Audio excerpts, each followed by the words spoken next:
Hello, Commanders fans. Today we have some hot news that you can't miss. So get ready because there's a lot of important information coming.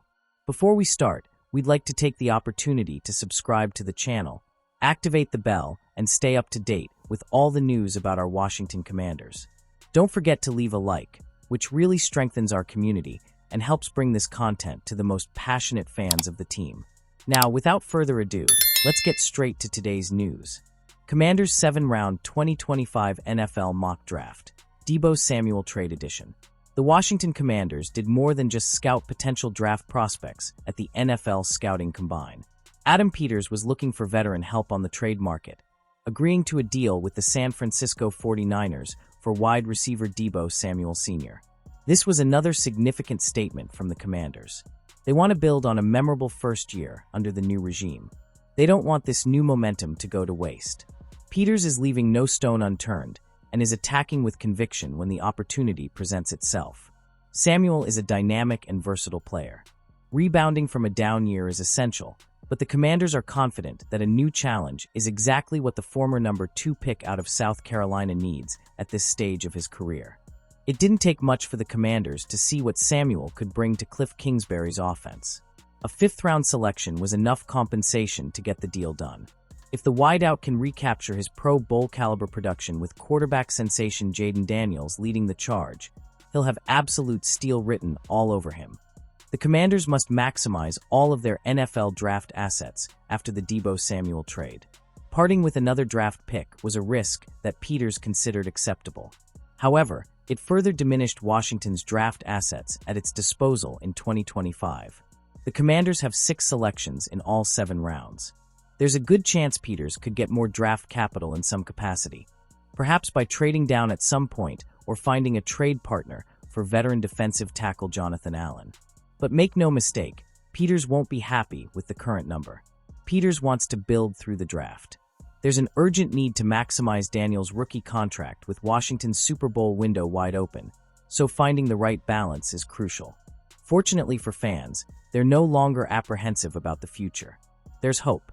They have full confidence in Peters and the front office to make the moves necessary for short-term success while keeping an eye on the big picture. He's always thinking 2 steps ahead, and the Commanders are better for it. If Samuel's arrival is any indication, this will be another fascinating and engaging recruiting season for the Commanders.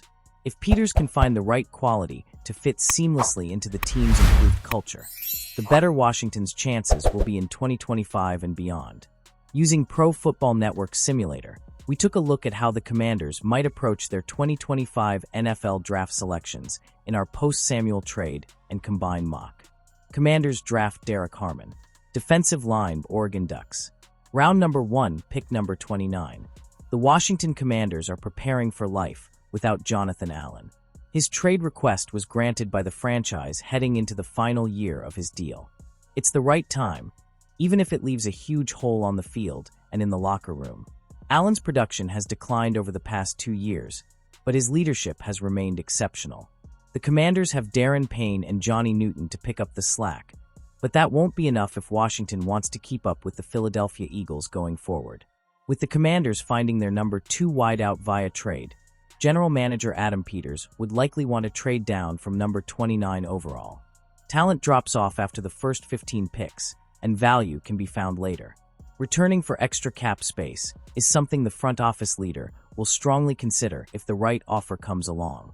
This is a deep draft class for defensive linemen if the Commanders want to find a long-term replacement for Allen. Derek Harmon is gaining momentum at the right time. His athleticism at the NFL Scouting Combine cemented his status as a first-round prospect. Harmon's testing matches his tape, which is always important. He's disruptive and consistently makes plays against double teams. But again, trading back is the preferred option. Commanders draft Jonah Savainia, offensive line Arizona Wildcats. Round number 2, pick number 61. If the Commanders want to compete with the Eagles and hold their own against their division rivals, they must strengthen the trenches. This became a glaring reason behind their NFC Championship game loss and needs to be addressed urgently. The offensive line is in need of further adjustment. Their starting 5 performed well when healthy, but attrition took its toll as the campaign progressed. Depth was a major issue, especially on the interior. This should not have gone unnoticed by Adam Peters during his evaluation of the roster. With right guard Sam Cosmi set to miss most, if not all, of the 2025 campaign with a torn ACL, Peters will need to adapt accordingly. Free agency will be explored, but Jonas Savaiania comes with enough promise to warrant consideration if he is still available in the second round. Savaiania spent most of his college career as an offensive tackle, but projects to be a better interior presence in the pros.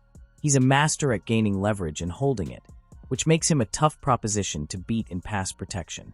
His strong upper body and wide frame allow him to hold his own against the run for good measure. Whether at point or one of the guard positions, Savaiania is a potential day one starter with long-term growth potential. Commanders draft Kyle Kennard. Edge rusher, South Carolina Gamecocks. Round number 3, pick number 79. Finding players capable of generating consistent pressure is key for the Washington Commanders this offseason. Dorrance Armstrong Jr. and potential 7th-round pick Javonte Jean-Baptiste are the only two edge players likely to return. Adam Peters needs more firepower to carry this team over the top. Trading for Cleveland Browns defensive end Myles Garrett is out of the question. The Commanders would be innocent bystanders during the draft if they pulled that off, which seems unlikely considering the club's standing in the AFC North, despite the players' eagerness to take a chance elsewhere. It's a deep class for pass rushers, so one or two will fall through the cracks. That could work in the Commanders' favor if they play the waiting game. Kyle Kennard had a solid, if not spectacular, performance at the NFL Scouting Combine. He didn't blow anyone away, but the numbers were respectable. The same was true of his efforts during Senior Bowl week, so relying on the tape provides a better window into what the South Carolina prospect can do in the pros. Kennard's intelligence is something you can't measure. He's great at deciphering plays quickly and exploding to the point of contact. Finding better counters and improving his strength will only help his cause. Commanders draft Ja'Cory Brooks. Open receiver, Louisville Cardinals. Round number 6, pick number 207. Expecting from number 79 overall to number 207 isn't going to happen. Too much talent is going to go elsewhere, and Adam Peters isn't going to let that happen in front of his eyes. The importance of acquiring more mid-round picks in a draft like this can't be overstated. We're not doing any mock trades, not yet anyway. Despite the Deebo Samuel Sr. trade, the Commanders could still use another wide receiver with just Terry McLaurin and Luke McCaffrey under contract, along with the new addition. Ja'Cory Brooks is an interesting prospect at this stage of the draft. The Louisville prospect has good length at 6'2", though adding some extra muscle mass will only help his cause. He has the ability to stretch the field and track the ball extremely well. The wideout also showed tremendous determination to come back from an injury at Alabama to boost his stock with a new program. Brooks boasts enough versatility to be deployed anywhere along the line of scrimmage. Some work on his route running technique is needed, especially against press coverage against NFL-caliber cornerbacks. Still, the wideout comes with untapped potential that could develop into something more suitable. And what prospect entering the league wouldn't want to learn from McLaurin and Samuel in that scenario? Commanders draft Dylan Sampson. Running back, Tennessee Volunteers. Round number 7, pick number 238. 7th-round picks are always a crapshoot. Unearthing diamonds this late in the draft is a bonus. Expecting miracles is not how fans should approach any prospect taken this far down the board.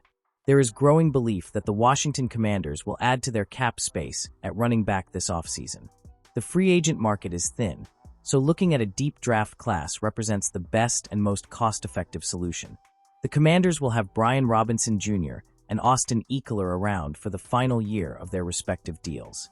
Given their regression and injury issues last season, adding another potentially dynamic piece is almost guaranteed at some point.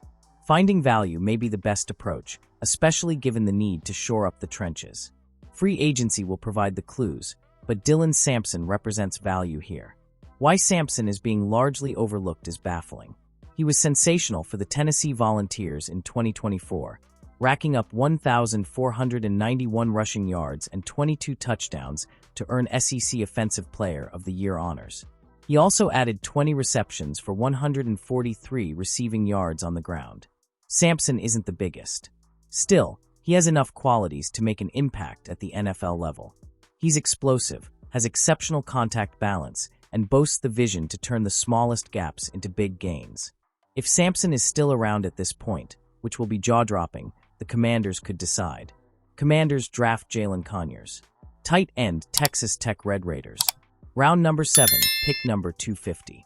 The Commanders could need another tight end depending on what happens in free agency. Veteran Zach Ertz is out of contract and looking for a new deal. His production in 2024 warrants another try, but time is of the essence before the Pro Bowler is allowed to talk to other teams. John Bates is also a free agent and could draw interest from other places thanks to his blocking prowess. Ben Sinnott remains an unknown heading into his second season. The same goes for undrafted free agent Colson Yankoff. Finding a contingency plan to increase urgency wouldn't be the worst idea in the world. As mentioned earlier, 7th-round picks rarely take the league by storm. Jalen Conyers could end up being a wasted pick, but he has enough physical attributes to potentially mold into something more with the right development. Conyers understands how to get open. He moves quickly out of his cuts. He has enough strength to work as an inline tight end and enough athleticism to be a slot option when the situation calls for it. The Texas Tech prospect is dangerous in the open field. He's also an underrated blocker, especially on running plays. If Conyers makes it this far, the Commanders could do a lot worse.